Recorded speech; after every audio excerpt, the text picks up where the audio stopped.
I was looking at through my phone at first. I'm like, why is there such a delay? And why are we getting pitch hitters right away? Oh, the pitcher got thrown out for some reason. Maybe he hurt himself. But no, turning out and seeing a brawl was absolutely hilarious to let that one play out. Just the way it is sometimes in baseball. We don't get a lot of good fights and a lot of good brawls and anger, specifically from two teams that aren't going to the playoffs. So good on them for showing that moxie last time. But it's good to see a little bit of a brawl and a little bit of that passion here. The Early Line, only on SportsGrid. You're looking for JJ. You and I already discussed here. Addison's gone for a couple of games here. They don't really have a number 3. Thielen, fine. You do have a nice tight end here. The running game could be solid here. Like I said, I don't think he'll have the least productive season of his career. If the question was how it should have been with the injuries, I might have said yes, because then it would be 88, 1,407. So then I might have said yes. Fantasy Sports Today, only on SportsGrid. If a game is on the line, give me the Navy kicker. Oh, the guy's going into battle in 2 weeks. He can't make an extra point. Come on. From a mindset perspective, yeah. I'm not. Listen, we thank them for their service. I love them. Okay. Yeah. But the bottom line is, if you have a bet and you have an academy kicker with a field goal or an extra point, you got to hold your breath. 27 yards. You know, 27 yards. The kid shanked it from like 30. SportsGrid's College Football Today. The reason why I feel like Jared Goff doesn't really enter these MVP conversations. Jared Goff last year was on the team with the best record in football, threw for 4,700 yards, 37 touchdowns, and Tom was never in the race. He was never in the race because we know he's not that guy. Game time decisions, only on SportsGrid.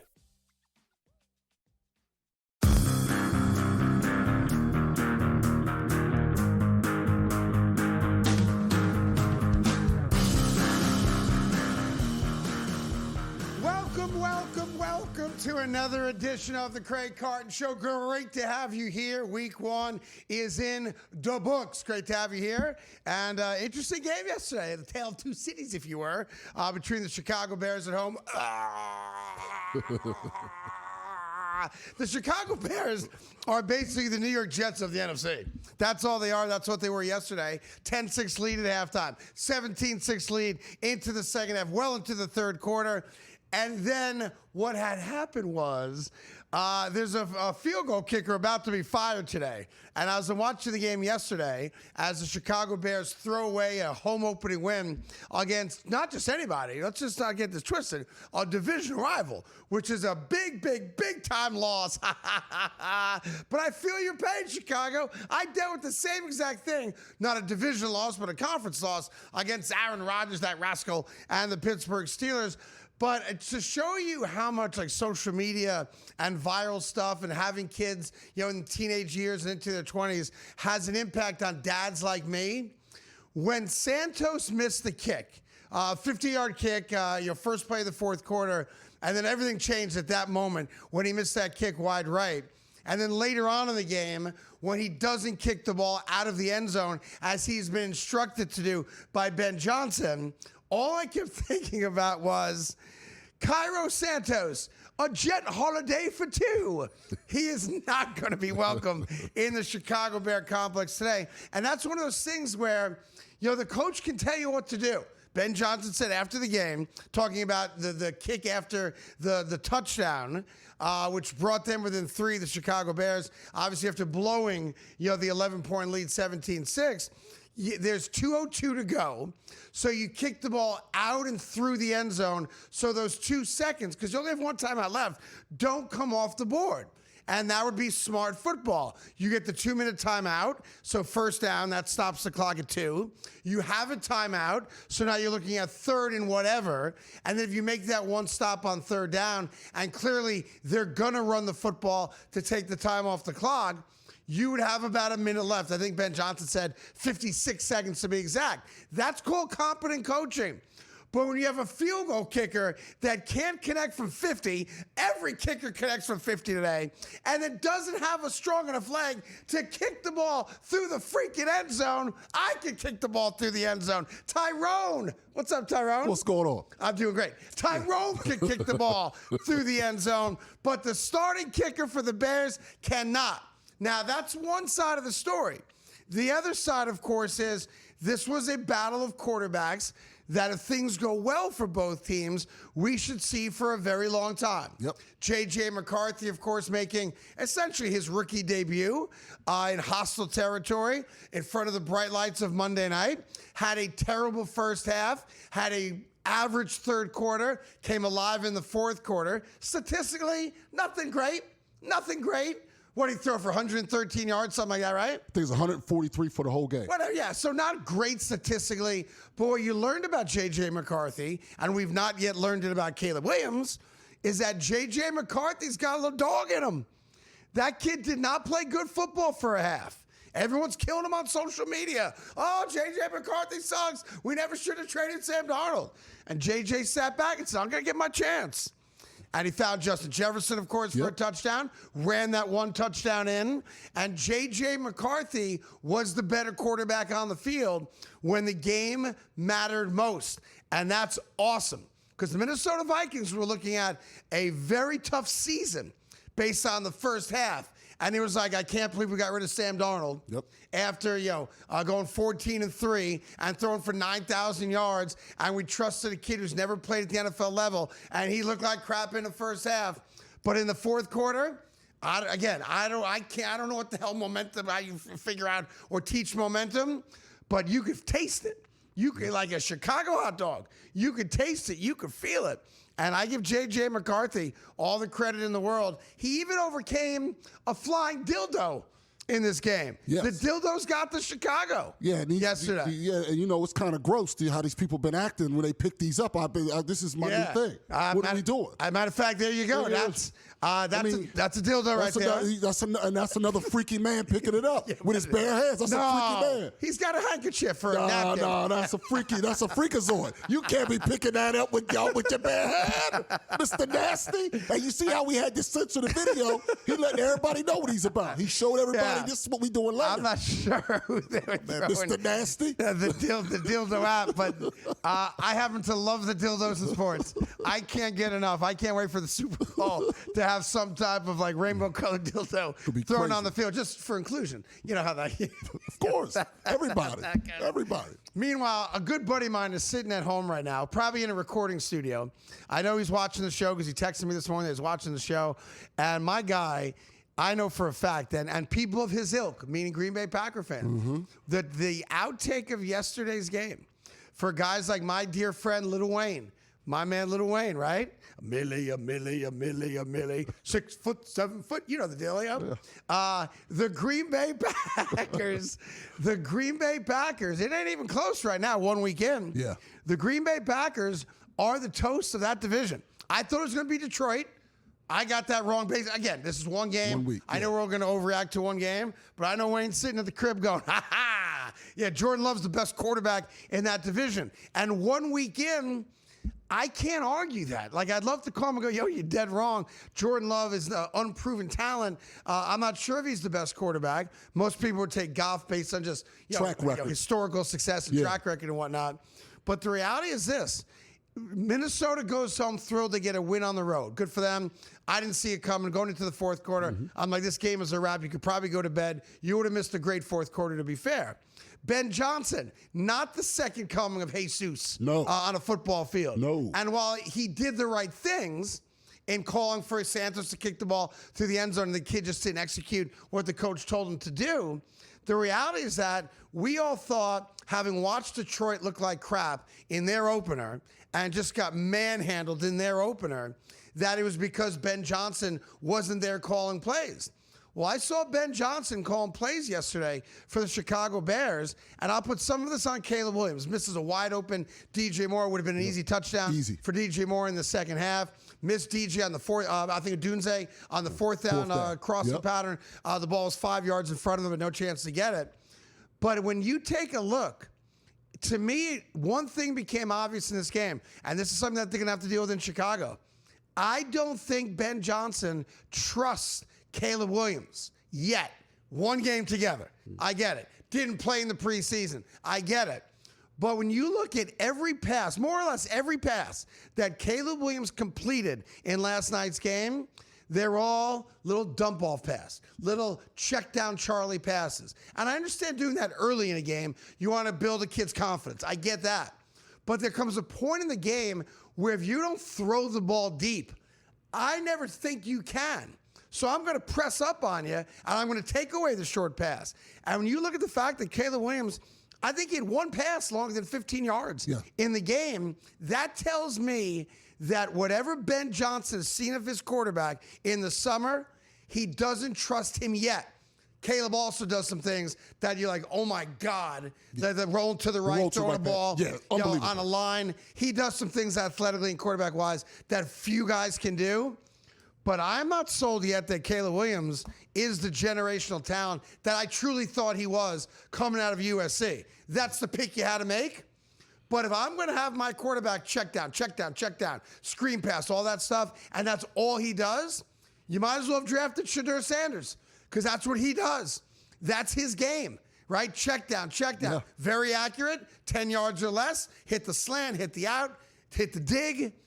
But I'm telling you right now, he won't admit it. If you're a Chicago Bear fan, you got a problem because your head coach does not trust your starting quarterback. So if I'm ranking quarterbacks in that division, I'm going Jordan Love 1. And then who's even number 2? I might go McCarthy 2, Goff 3, and Caleb 4. What I thought was going to be a great division, I got one team that played great football in week 1. Week 1 is now over, meaning we get to list things and rank things and talk about dildos and things. It's just going to be a great Tuesday where I come from. So glad you could join us here on the Craig Carton Show. We got much more football coming up, including how did C.J. Stroud and Jaden Daniels ruin football?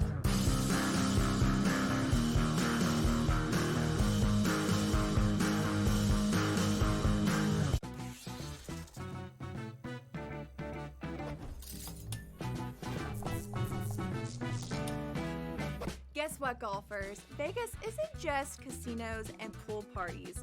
In fact, there are 50 golf courses within a 15-mile radius of the Strip, all boasting beautiful desert oasis landscapes. So, if you're looking for a break from the action, consider hitting the links. See you in Las Vegas. Let's get lucky. Donnie, the season is 6 months. 5 if you check out in September. You're gonna have a bad month.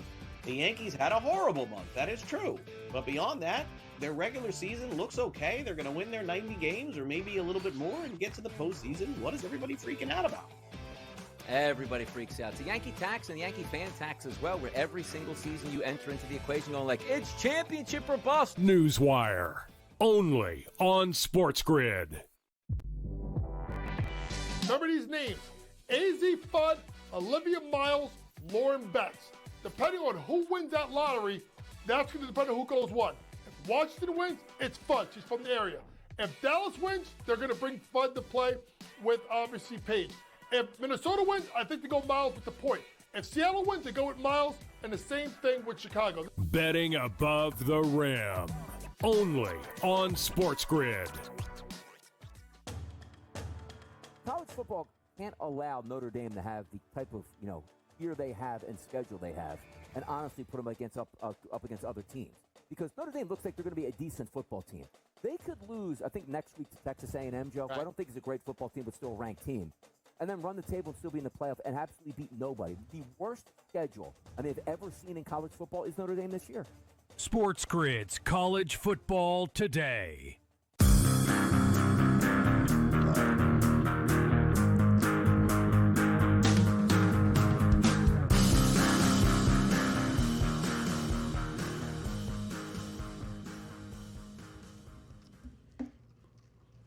Are we back on the air? Yes. I got caught drinking a Coca-Cola, texting with Little Wayne. Oh, look at you. All fancy. All right, okay, that's how it goes. Fancy, I don't listen to those guys downstairs anywho. Week 1 is in the books. It's funny, I'm watching the game last night, and obviously all the focus is on the quarterbacks, right? And it dawned on me what should be, it should be an easy thing, like factual, for anyone that's ever watched football. Playing quarterback's the single hardest position in all sports, right? Yes. There's just so much going on at speeds we can never even comprehend. And it dawned on me that in the last couple of years, You know, we saw something, we've gotten something that historically in the history of the NFL, we've never gotten before. And it started with C.J. Stroud with his great rookie season, taking the Texans to the playoffs, right? And then bang, right after that, we're like, we're not going to see a guy like that for a long time. Jaden Daniels gets drafted by Washington. He takes the Washington Commandos to the NFC Championship game. And you look what those guys did in their rookie seasons, right? About 8,000 yards combined, almost 50 touchdowns, interceptions in the single digits, and both had winning records, right? Yeah. And both went to the playoffs and advanced in the playoffs, right? Both of them. So you're like, man, oh man. So there becomes now an expectation. If I'm a lousy franchise, just to say like, you know, the Titans, the Jaguars, whoever, the Panthers, the Jets, and I'm picking, you know, top 5 in the draft, and I'm going to get what I think is my next franchise quarterback, I now have this unrealistic expectation that my guy is going to be what Washington got out of Jaden Daniels and what the Houston Texans got out of C.J. Stroud. That's why the more I think about it, and this is a good thing for those two guys in their franchises because they're both rock stars, they've ruined it, though, for every other franchise and every other quarterback that's now going to be drafted and viewed as the savior of a franchise, right? Jalen Hurts didn't have a great rookie season. He didn't. To the contrary. Right. He did not. Most guys don't. Trevor Lawrence looked okay, not great, and obviously his career hasn't panned out the way people thought. But you can look at almost every overall first-round pick that is a quarterback, and you can acknowledge that guy didn't come out, you know, guns blazing and have that level of success. It's rare that it happens. So I'm watching the game last night. I'm like, what should my expectation be for J.J. McCarthy? Like, should I just expect because I just saw it with Jaden Daniels in Washington, because I saw it the year before with C.J. Stroud in Houston, that Minnesota fans should expect J.J. McCarthy to be that good? But that's not fair. No way. Because we know quarterbacks in their rookie season are supposed to struggle, right? JJ was terrible for 2.5 quarters, and then somehow, some way, maybe it's Chicago's fault, I don't know, the light went off, and all of a sudden, dude's throwing crisp passes. Dude's reading the defense. He's stepping up in the pocket. He's running for first downs and touchdowns. He's finding open guys, right? Yeah. And then I'm saying to myself, well, the Chicago Bears are in the same spot. They get a guy a year ago who's supposed to be a generational talent. They've still never had a 4,000-yard passer. They've still never had a quarterback that's thrown for 30 touchdowns in a single season. Oh, well, this will be different because now he's got the offensive genius of Ben Johnson, right? And Ben Johnson, as the coach of Caleb Williams, is going to turn Caleb Williams into whom? C.J. Stroud and or Jaden Daniels. These two cats ruined it. They did. And let's not forget, Mahomes, the gold standard, didn't play as a rookie. Didn't play. They gave him a redshirt year. And then his first year playing, the guy threw for 5,000 yards. So again, you're saying to yourself, it's possible, it's doable, but it's not fair to expect it. Absolutely, absolutely, and that's a real problem right now, and it's getting people fired. And I don't know if Anthony Richardson can play at all, but I know that he's younger than some of the guys that are playing right now. They've already given up on him. His career's over. They've given up on him already. Yeah, so it's weird. Like, I've experienced this many times over with the Jets because we've drafted a lot, so many first-round picks, and I'm watching them saying, I'm now in a weird spot where I've seen guys do it.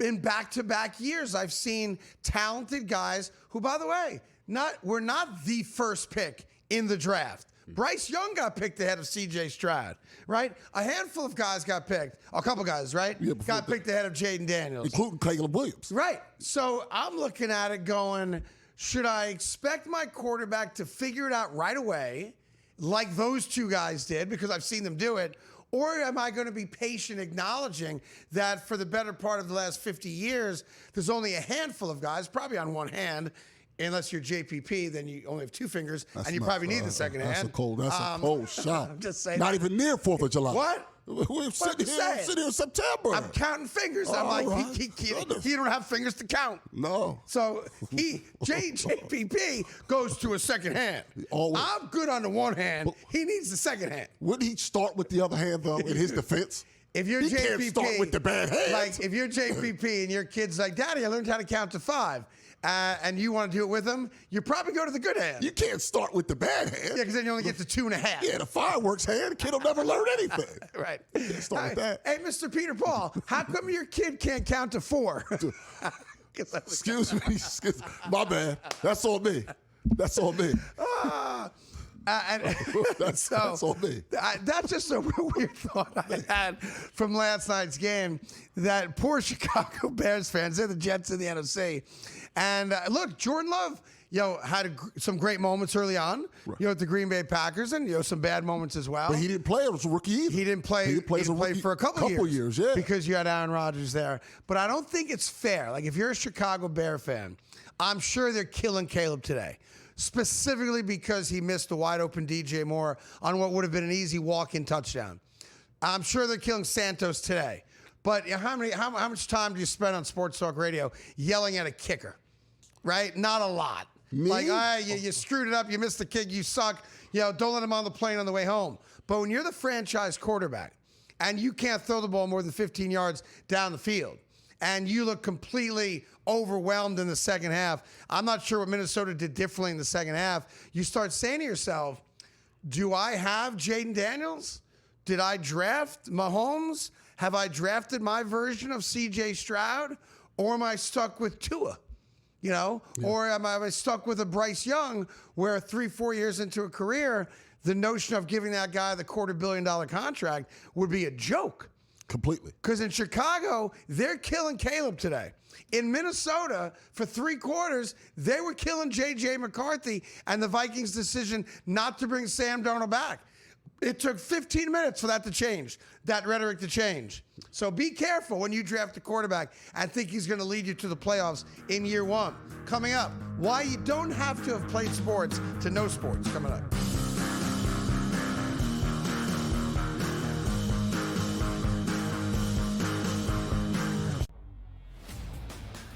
I was looking at through my phone at first. I'm like, why is there such a delay? And why are we getting pitch hitters right away? Oh, the pitcher got thrown out for some reason. Maybe he hurt himself. But no, turning out and seeing a brawl was absolutely hilarious to let that one play out. Just the way it is sometimes in baseball. We don't get a lot of good fights and a lot of good brawls and anger, specifically from 2 teams that aren't going to the playoffs. So good on them for showing that moxie last time. But it's good to see a little bit of a brawl and a little bit of that passion here. The Early Line, only on SportsGrid. You're looking for JJ. You and I already discussed here. Addison's gone for a couple of games here. They don't really have a number 3. Thielen, fine. You do have a nice tight end here. The running game could be solid here. Like I said, I don't think he'll have the least productive season of his career. If the question was how it should have been with the injuries, I might have said yes, because then it would be 88, 1,407. So then I might have said yes.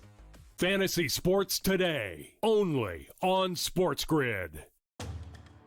If a game is on the line, give me the Navy kicker. Oh, the guy's going into battle in 2 weeks. He can't make an extra point. Come on. From a mindset perspective, yeah. I'm not. Listen, we thank them for their service. I love them. Okay. Yeah. But the bottom line is, if you have a bet and you have an academy kicker with a field goal or an extra point, you got to hold your breath. 27 yards. 27 yards. The kid shanked it from like 30. SportsGrid's College Football Today. The reason why I feel like Jared Goff doesn't really enter these MVP conversations.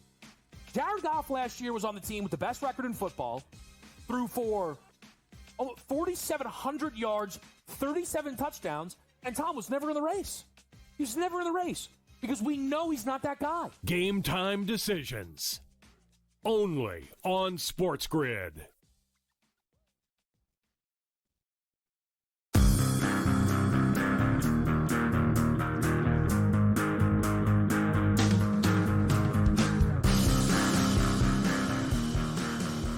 Hi, welcome back to the Craig Carton Show. Tyrone Johnson with me, as always, as well. One of the big talking points of the last couple of days in sports talk, TV and radio was based on the silly comments from race-baiting clown Ryan Clark on ESPN about how essentially, if you never played the game, you can't talk about the game intelligently. Right. Which is just stupid.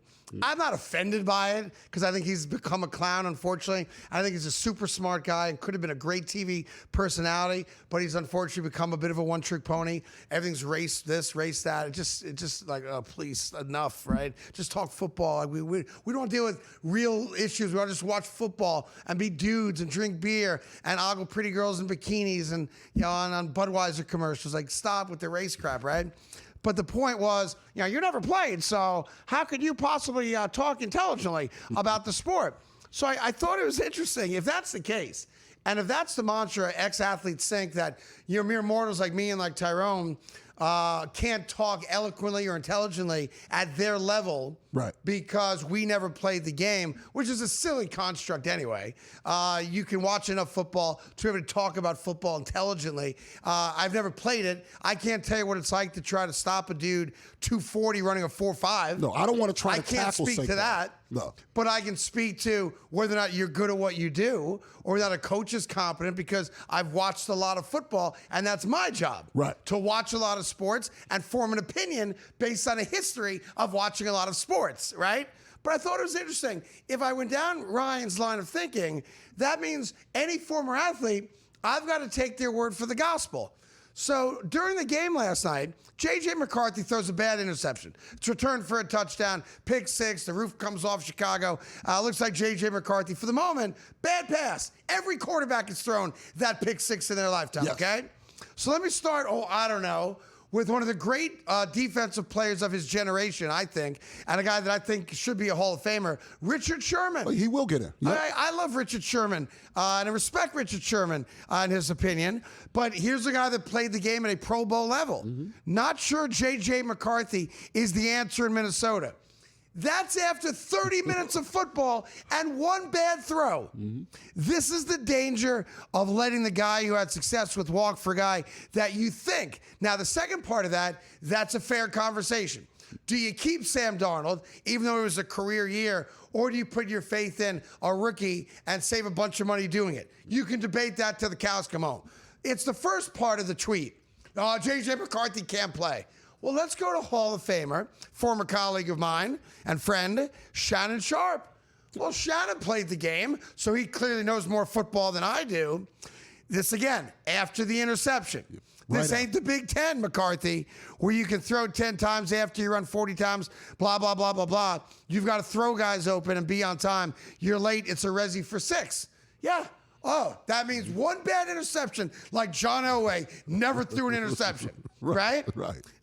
And then there are people, unfortunately, that never played, that make people like Ryan Clark feel the way they feel, that if you never played, you don't know what the hell you're talking about. I have to do this. I don't want to do it. Former colleague. Uh-oh. When I was at FS1. Well, which one? Colin Cowherd, never played, but I think this is what Ryan Clark was talking about, more so than me or you or anybody else. They're protecting J.J. McCarthy, nothing more. He's a mile away, and the Vikings staff knows it. Is that why the Vikings called a naked bootleg with the game on the line on the road in Chicago against a division opponent and trusted J.J. McCarthy to sell the play fake, scoot out to the right side, not go out of bounds, and score what became the deciding touchdown in the game? Quickly, in his first football action in a year and a half, because he had injury, hadn't played football at all in a year and a half. Guys who play football in forever, and based on a bad quarter, a bad half, one legitimate bad pick six, that we all saw. Now all of a sudden, we have a referendum on whether or not he can even play football. That's how crazy this is. And that's why my advice to people, and I say it to myself all the time, because I'm like everyone else, there's a lot of times I see a play, and I grab the phone, can't watch a game without your phone, and I go, I'm going to kill that. Oh, yeah. Oh, yeah. Oh, look at what I said. Oh, that's so funny. That's so irreverent. Oh, people are going to love that. And then I'm like, there's still 40 minutes left in this game. Right. I might want to save that one for postgame. And I do it all the time. I start tweeting because I think I'm so smart and I got a clever line. And next thing you know, I'm like, good thing I put that down. Yeah. Good thing I put that down. So the point is this. It's sports, man. I don't care if you played or not. You have no idea what's going to happen.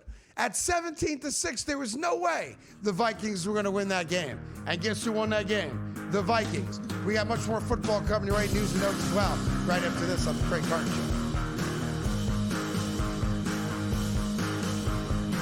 The sharpest football contest show in the land. The Las Vegas Football Contest Show focuses on Circus Sports Million, Circus Survivor, and the Westgate Super Contest, handicapping the games and releasing our contest picks every week of the season. With two former Super Contest winners, Brady Cannon and James Salinas, a former NFL player, Mike Pritchard, and over $1 million in contest prize money won combined, the Las Vegas Football Contest Show will have you prepared this season like none other. Matthew Golden, one of my favorite prospects coming out of Texas. He had an incredible game against Arizona last year in the college football playoffs. Just, big touchdown after big touchdown, big moment after big moment. I loved him all year. And I was a little, skeptical at first, like, okay, well, it's kind of a crowded wide receiver room. But guess what? It's getting less crowded because everybody's hurt in Green Bay. Matthew Golden is the truth. He's the only guy healthy enough to play. Fantasy Sports Today, only on SportsGrid. Donnie, the season is 6 months, 5 if you check out in September. You're going to have a bad month. The Yankees had a horrible month. That is true. But beyond that, their regular season looks okay. They're going to win their 90 games or maybe a little bit more and get to the postseason. What is everybody freaking out about? Everybody freaks out. It's a Yankee tax and the Yankee fan tax as well, where every single season you enter into the equation going like, it's championship or bust. Newswire, only on SportsGrid. Remember these names: AZ Fudd, Olivia Miles, Lauren Betts. Depending on who wins that lottery, that's going to depend on who goes one. If Washington wins, it's Fudd. She's from the area. If Dallas wins, they're going to bring Fudd to play with, obviously, Paige. If Minnesota wins, I think they go Miles with the point. If Seattle wins, they go with Miles, and the same thing with Chicago. Betting above the rim, only on SportsGrid.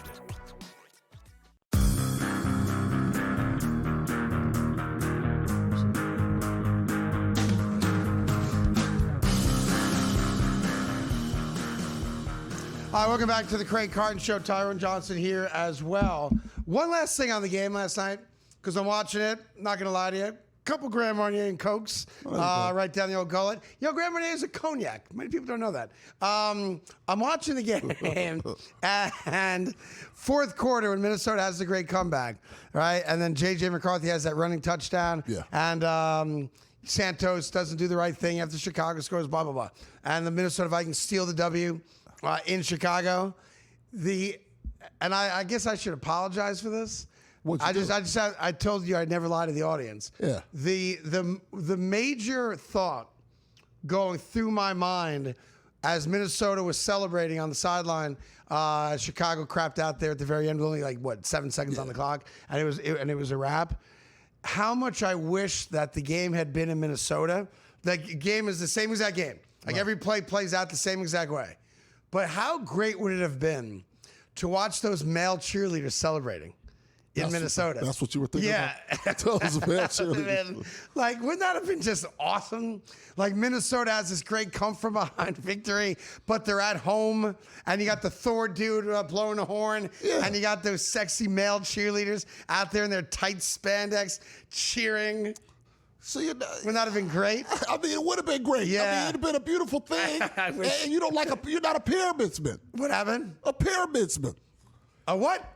If you like a pyramid, you're a pyramidsman.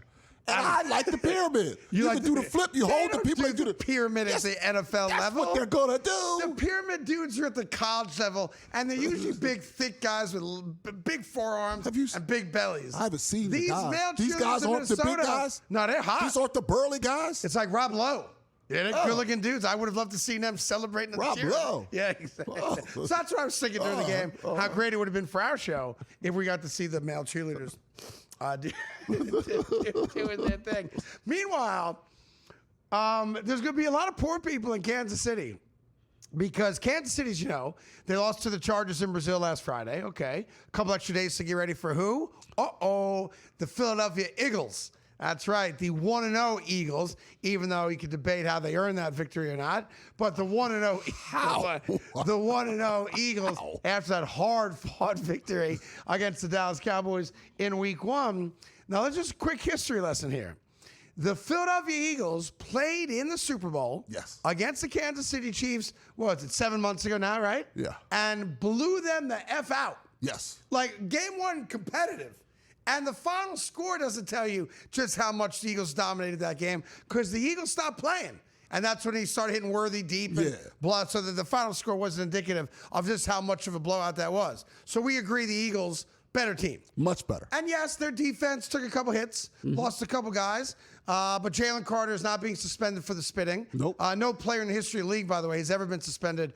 They've been fined. Yeah, he'll be fined. The 2 times it happened before Jalen Carter, just for those of you that are like, how come they won't suspend him? Because in Kansas City, they're begging for that dude to be suspended. And for good reason. That dude is a nightmare for Patrick Mahomes and that Chiefs offensive line. Yes. That's how they won the Super Bowl, essentially, right? And the reason he's not going to be suspended is because the 2 times historically prior to this where an NFL player spit on another one was a Terrell Owens back in the day. And, of course, Bill Romanowski, J.J. Stokes was the receiver for San Francisco. And it was monetary fines, period, stop, no suspension. So there's a precedent where you don't get suspended. But I'm saying to myself, and again, I want to be clear, I don't gamble. I can't gamble. I'm a compulsive gambler, but I'm very well aware of what the spreads are. And, I can speak to it, obviously. I don't get picks against it, but I can speak to it. Tyrone asked me before the show, just out of curiosity, because he's an Eagles fan, what do you think the spread is in the Eagle-Chiefs game? I'm like, all right, Kansas City's coming off a loss to the Chargers. And let's be honest, didn't look great in that game. All right, Mahomes was fantastic. Kelsey had 2 catches in the game. Worthy's now out for an extended period of time because he dislocated the shoulder when he collided with Kelsey in the middle of the field there. And I go, well, the Eagles beat them by 40 in the Super Bowl. The Eagles are 1-0. The Eagles are healthy. The Eagles actually just made another acquisition for a backup running back. Briggs now joins them, right? Yep. And Kansas City didn't look great. They now have a major injury at wide receiver. And they're 0-1. And, oh, by the way, they lost by 40 to the Eagles in the Super Bowl. So I'll give them a little home field love. Eagles favored by 4. Yep. Because that's what it should be. But desperate Chiefs fans are betting the hell out of this game. The Eagles opened up as a teeny little favorite by like half a point or so. But all the money in America right now is on Kansas City. Now, that's not where we play the old, the Eagles are being disrespected. That ain't the line that was set. No. The line that was set had them as a tiny favorite or essentially a pick 'em going to Kansas City. And I'm looking at this going, that don't, like, I respect fandom, I do. Kansas City's got great fans, fair enough. You're obnoxious a-holes because of all the winning, and you're soon going to go back to what you've done for 50 years, which is lose and embarrass yourselves. That day is coming. But save your money because the blind loyalty of putting your hard-earned dough on the Kansas City Chiefs, and I know the thinking, Philly off a division win, on the road, maybe a little letdown, Super Bowl fever, maybe a little letdown, Kansas City, they're 0-1, desperate times, have to win this game. Oh, by the way, Super Bowl revenge. Patty Mahomes, has he ever lost 2 games in a row in his career? I don't know if he has, probably not. Probably not. Right? So all of a sudden, I understand the thinking. It all lines up. It's all lined up. Kansas City is going to get to 1-1 and get revenge for the Super Bowl. But then you have to remember the Phillies just a better team. Much. Right? Much better team. Yeah. And while they did lose a couple guys, they still have the best offensive line of football. They've still got a quarterback, the most disrespected quarterback, maybe in the history of the league, Jalen Hurts, who only does one thing, win. He might only throw for 180 yards, but he wins. All the time. And he might run for 90 yards, and he wins. And he didn't throw but one pass to his best wide receiver in week 1, and they won. And Saquon ran for 60 yards, and they won. Kansas City's season could be on the line. Now, their schedule gets soft in the middle. They're going to put together 5, 6, 7 consecutive wins at some point this season. But I would love to hear and see the panic in Kansas City when all you dopes put all your hard-earned money on Kansas City because you've convinced yourselves, my team ain't losing 2 in a row. But you're going up against a team that is demonstrably better, and they proved it to you a couple months ago. And one quick note, they opened as the underdog, as you mentioned, Slim. That was the first time they've been an underdog at home in 3 years. Yeah, that makes sense to me. So the fans are hardwired to automatically bet them. This is not like other times. It's also why, again, I don't gamble. If you're going to gamble, please do it responsibly. If you lose your bet, don't chase other games thinking it's easy to get your money back. It's hard. It's not. Right? That's why casinos are beautiful, because you guys suck at it. Yeah. There's very few people in the world that are good at gambling. You're not one of them. All right? And you got these clowns on Twitter going, I'm up $500,000 this year. No, you're not. But you never show us the losses. Right. Right? And I know there's plenty of losses, right? So the reality is, it's kind of like I always say about the Dallas Cowboys. The Cowboys have more fans than anybody else, which is why if you're ever going to wager on a Cowboy game, you better do it on Monday or Tuesday. Because Cowboy fans, there's so many of them, and their strength in numbers, they only bet on their own team. You don't bet against your own team. You don't hedge an outcome if you're a real fan, right? So the line always gets blown up more so than it should, because Cowboy fans, there's so many of them, and they're all stupid that they just bet blindly for the Cowboys. The Chiefs are becoming that. This line shouldn't be Chiefs are favored. No. The Chiefs aren't as good. And you think Philly's worried about going to Kansas City and the fans there? Never. As bad as those fans might be, as loud as they might be, Eagles fans have their own cars stolen from their own parking lot by their own fans. It was a long time ago. It happened a year ago. Oh, it did happen a year ago. Yeah, I mean, it happens. Things happen in life. It happened. Bring up old stuff. So I'm just telling you, you sleep on the Eagles, do that at your own peril. But I do not understand why people think Kansas City is winning this game. Makes absolutely no sense to me, because they're not as good. And they are facing 0-2 right in the face, and I'm here for every single second of it. 0-3 is even better than 0-2, but 0-2 is on the table, and I think it's going to happen. We'll give you all your news and notes coming up, including a crazy moment from a current Vegas Raider right after this.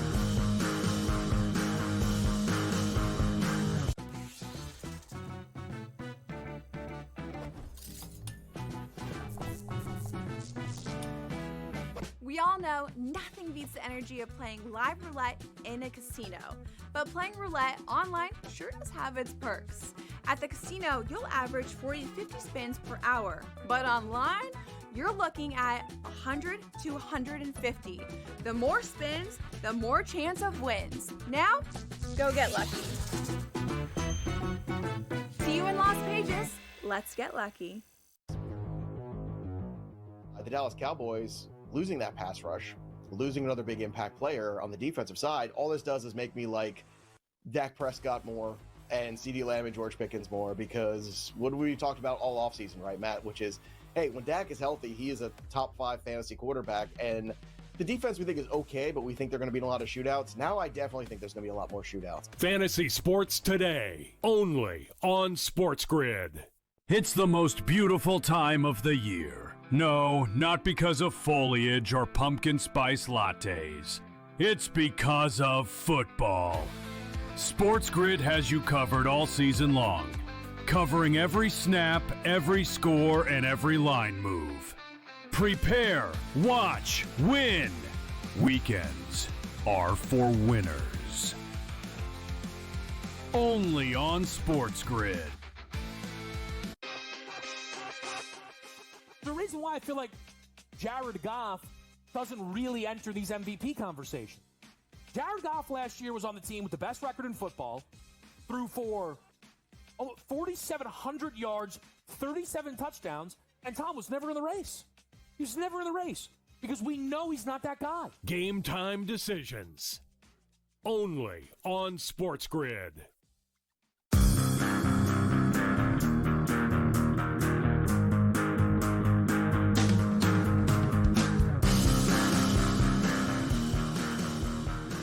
Hi, welcome back to the Craig Carton Show. Some news and notes. Big stuff down in Miami after the embarrassing loss to the Indianapolis Colts. Obviously, Mike McDaniel under fire because he's made the playoffs twice, but he's not won a playoff game. And even if you excuse the loss to Kansas City when it was 30 below, they went to Buffalo, and you want to excuse that one also because Tua didn't play, and they damn near beat the Bills. Guy was supposed to be a genius. Guy was supposed to help the Dolphins in a post-Tom Brady world win some AFC East championships. Hasn't done it yet. And what's crazier in Miami, if I'm a Dolphin fan, the dude I want fired is actually the general manager. Chris Greer, check this out, has been the general manager of the Miami Dolphins for 9 years and 8 months. Really? So 10 years. Yeah, that's that long. Has never once made the won a playoff game. Wow. Since he became general manager. It's the longest tenure in the history of the NFL for a guy to be the general manager of the same franchise consecutively and not win a single playoff game. It is now 10 years for Chris Greer. Explain to me how that guy keeps a job. There's no explanation. Pictures. I'm just saying. Pictures. You got to have a couple, right? Yeah, pictures. You got some pictures of somebody doing something. Or you're still doing something with somebody. Dude, 10 years without a playoff win? They've gone 25 as a franchise without a playoff win. But the same GM for 10 years, and you don't have a single playoff win? You got to go. And he's hired 3 coaches now? That means that's at least 3 coaches during that time. Oh, it's more than that. He's more than that for sure. Yeah, I think he's got 7 coaches. Yeah, you can't get in that time frame. That's gross. Yeah, I'm happy as a Jet fan because as much as the Jets are viewed as incompetent, the Dolphins take the cake. Yeah, when it comes to that. All right, other news and notes. There's a Raiders linebacker named Lonnie Johnson Jr. Who is out. He's on IR. He's in a walking boot, right? But if you want to know if a dude on your team is an all-in cat or not, I present to you all in. This is Lonnie Johnson Jr. Bring it up there, boys. He's at home in the walking boot because he's on the IR. Yeah. Full uniform. Helmet, pads, jersey, game day. That dude could play for me. I never even heard of him. I'm not even sure if he's any good. That guy's got a spot on my 53-man roster because that dude right there, that is an all-in dude. Yeah, I like it and hate that. Why do you hate it? I like that he's doing it. Yeah. How did we find out? Somebody posted it? Yeah, his girlfriend, wife, kids, whatever. Because right after the video, you know what happened. His wife, he took the helmet off and he went back to watching the game. That's why. So I love it, but I hate it. He's sitting there on the couch. Looks like a small apartment, too, in Vegas. So he probably hasn't made much money just yet. Yeah, but dude's on. That's like a couch for only 2 peoples. You know? That's a love seat. Yeah, that's a love seat. That to me, that's an all-in guy. That's my new favorite linebacker in the NFL, right there. Speaking of football, last night it happened yet again. It happened. It was apparently a different color, but dildos flying on the field in Chicago last night. Wait, was that my face? Again, yeah, the cover, because, you know, my man had the little plumber. Butt crack on this sure we want to go there? It's bad enough we want on the show. And look at him again. We ain't got to cover butt crack with my face. What is with the... Yeah. Meanwhile, you know what's funny? I asked our producers yesterday to go to one of the sex shops. There's a lot of them here in New York City. There's even a museum of sex in New York City. And I said, do me a favor, grab, what is it, $5? I don't know. I mean, you buy a lot of dildos. No, I'm not familiar with it $5? You were saying off the air? Not you were saying off the air. So you were just off the air, you're like, with tax, maybe $750. What were you saying? Yeah, sure. Sure. How much do what are they called? Yeah. What are they called? So I go to our producers. Can you go get me a rubber dildo for the show? Yeah. Because I wanted to throw it at you for the show. For the show. Yeah. I mean, if it disappears after the show, it's my business, not yours. Yeah. Dude, the text chain between me and these 2 grown men, one who's married with kids, one who's engaged, and one day, knock on wood, will be blessed to have children if he wants them, right? Mm-hmm. I've got 17 pictures now of different dildos on my phone to the point where I had to go to my wife yesterday because my phone's an open book. I no longer have anything to hide. When I was gambling, I did, right? Yeah. And I'm like, honey, I just want to show you some pictures in case you find them. Come on. Because if your wife goes through your phone and finds pictures of dildos, a lot of them, she doesn't think that Ethan Kleinberg is an Ethan Kleinberg. No. Would she go Ethel? You wouldn't mess with an Ethel. Would you mess with an Ethel? Because she has to be 100. Anyhow, more dildos the better in pro sports. I don't think anyone could argue this. The single greatest individual professional athlete in our country's history. You can make an argument, Serena Williams, sure. You can make an argument, Tiger Woods, obviously, right? If you want to. And maybe now, what's his name, the golfer who's killing it these days? What's the golfer's name? Which one? Scheffler. Scotty Scheffler. He's on the Tiger pace. Yeah, he's on the Tiger pace. But to me, it's Joey Chestnut. He's the single greatest athlete this country has ever seen. He set a new record eating Putin. Eating Putin? Yeah. There's no way he was eating Putin. Oh, look at that. Yeah. That's not Putin. That's Poutine. I mean, we've all eaten some Putin in our day, Listen, but not as much as that guy. No. What was the record? He had like 53 pounds of Putin. That's crazy. In 10 minutes. I mean, look at the woman next to him too. Yeah, this is just a raw dog competition. No surprise that the gal eating Putin's got the red and black lumberjack shirt on. Oh gosh. I mean, you know she's got Timberlands on. You know, I happen to know that woman is married to a man. Okay, sure. I happen to know that. By the way, if you don't know what Putin is, it's like French fries with cheese on it. That's really all it is. He's crushing it, but I can't imagine his bathroom after all that. Final news. That's the top athlete, his plumber. Because my man crushes the bathrooms, that plumber. That guy deserves a gold medal. I hate gender reveals. I just hate them. It's one of the dopiest things your generation ever came up with. Not my generation. One after me. But in any event, I happen to like this one particular gender reveal.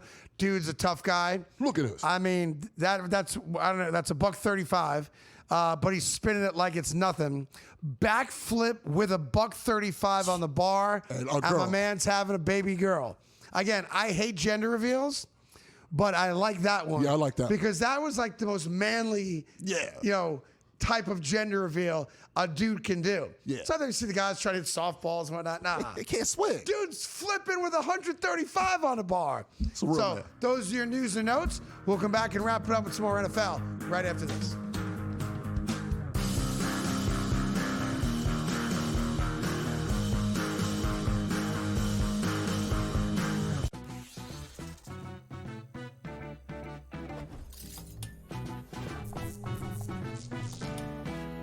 Guess what, golfers? Vegas isn't just casinos and pool parties. In fact, there are 50 golf courses within a 15-mile radius of the Strip, all boasting beautiful desert oasis landscapes. So, if you're looking for a break from the action, consider hitting the links. See you in Las Vegas. Let's get lucky. Donnie, the season is 6 months. 5 if you check out in September. You're gonna have a bad month. The Yankees had a horrible month, that is true. But beyond that, their regular season looks okay. They're gonna win their 90 games or maybe a little bit more and get to the postseason. What is everybody freaking out about? Everybody freaks out. It's a Yankee tax and Yankee fan tax as well, where every single season you enter into the equation going like, it's championship or bust. Newswire, only on SportsGrid. Remember these names: AZ Fudd, Olivia Miles, Lauren Betts. Depending on who wins that lottery, that's going to depend on who goes one. If Washington wins, it's Fudd. She's from the area. If Dallas wins, they're going to bring Fudd to play with, obviously, Paige. If Minnesota wins, I think they go Miles with the point. If Seattle wins, they go with Miles, and the same thing with Chicago. Betting above the rim, only on SportsGrid. College football can't allow Notre Dame to have the type of, year they have and schedule they have, and honestly put them up against other teams. Because Notre Dame looks like they're going to be a decent football team. They could lose, I think, next week to Texas A&M, Joe. Right. I don't think it's a great football team, but still a ranked team. And then run the table and still be in the playoff and absolutely beat nobody. The worst schedule they've ever seen in college football is Notre Dame this year. SportsGrid's College Football Today.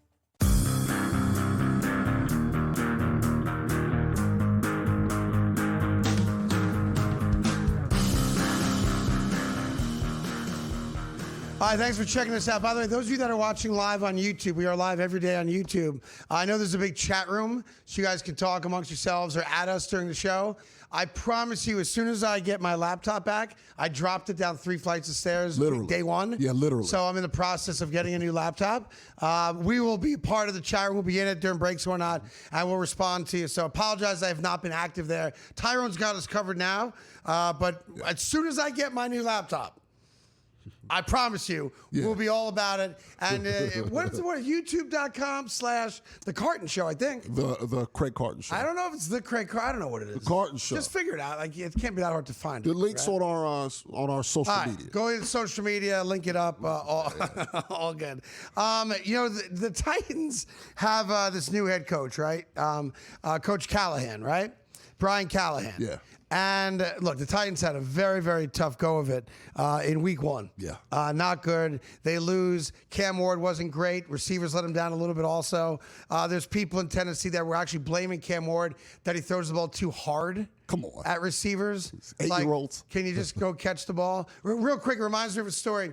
When Chris Sims got drafted by the Tampa Bay Buccaneers, Keyshawn Johnson was there, and so was Warren Sapp.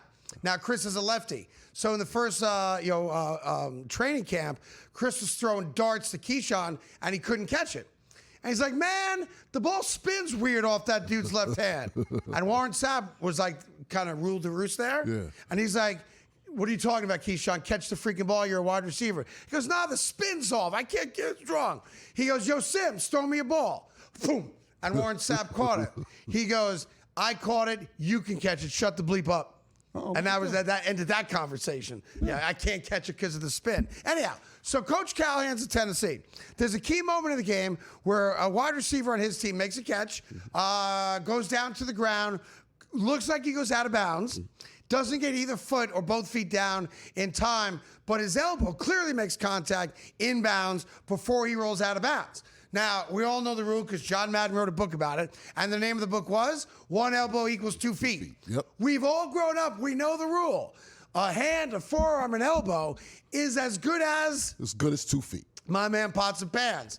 So he was asked right after the game, so I'm going to go back 2 days first, whether or not he thought about asking for a replay because it could have changed the outcome of the game. They didn't get blown out. The game was in the balance still. They've got the ball. A little drive is starting. And he was asked why he didn't challenge the call when it was so clear that the wide receiver got the elbow down. Listen to this. Yeah, you got to get a foot in bounds too, which we didn't have a clean look at whether his foot was down as well. An elbow doesn't equal 2 feet, so his foot would have had to come down as well. We didn't have a clean look, so the call from upstairs was that it wasn't more challenging. He just came out and said, what? 1 elbow doesn't equal 2 feet. He's the head coach in the NFL, and he doesn't know the rule. Come on. So now, to be fair, whoever's talking to him in the headphone don't know the rule either, because someone that has the ability to see the replay Throw the flag. Throw the up in flag. the Throw booth the flag. Right. is yelling in his ear, call a replay, he's in. But that means the entire coaching staff. Now, if you went back and watched it, there's a handful of players going, he's in. Right. Replay. Coach never replayed it. So now I know we don't have this. I don't think we have this piece of audio. Yesterday, now he's had 24 hours to think about it. He was asked about it again yesterday. Yesterday he says, no, I know the rule. No, you don't know the rule. No, you don't. Because if you knew the rule, you would have called for a replay. Right. You might have won the football game. Probably not. But at least you would have had a drive going. Right. Who knows what happens at that spot? And it's weird, look, you can't get fired after one game. It's impossible to get fired after a single game. But if I own the Tennessee Titans, and whatever you did to hoodwink me, bamboozle me, land on Plymouth Rock with me, whatever you did, all right, to convince me to hire you to be the head coach, I now am saying to myself, I think I made a mistake. Yeah. Because you may lose games, especially with a bad roster. They have a bad roster. With a rookie quarterback who's now got to figure out the NFL game. And I'm a huge fan of Cam Ward's. I think he's going to be fantastic when there's talent around him and coaching. But for the 53 dudes that put their blood, sweat, and tears on that field, there's one thing that you have every right to expect and demand from your head coach, and that's that he knows the rules. Yeah. You may call a bad play. That happens. I called a run against a run blitz. We lose 5 yards. I can't be pissed at the coach. That happens.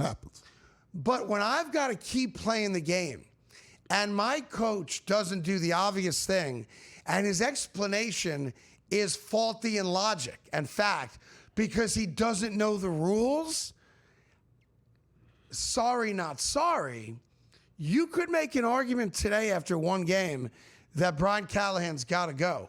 We'll discuss online with you a little bit later today. And thanks for joining us. We'll see you again tomorrow morning here on the Craig Carton Show with Tyrone Johnson.